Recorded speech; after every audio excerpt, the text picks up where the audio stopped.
Hello and welcome back to the channel HardReset.Info, and today let's discuss how to import a product from AliExpress to Shopify.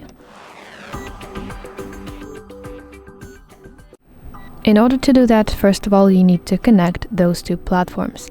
And to connect those two platforms, you need to install special application. The most popular one for that is Deezers, which is actually AliExpress official partner for dropshipping. So first of all, go to your Shopify dashboard, then open App Store or Google Play and basically install Deezers. Once installed, you can connect your AliExpress account to Deezers. Now head over to AliExpress and browse for a product that you like.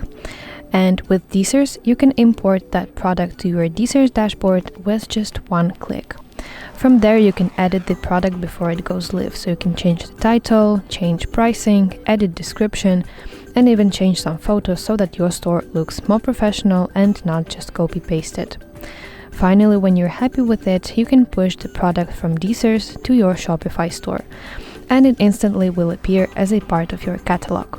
From that point, when a customer buys the product from your Shopify store, Deezers will automatically place the order with the AliExpress supplier, fills in your customer's shipping address, and tracks shipping for you. That way, you never touch inventory by yourself because it's all handled by the supplier. So that's it. Thank you for watching. If you find this video helpful, please like and subscribe to our channel for more content like this.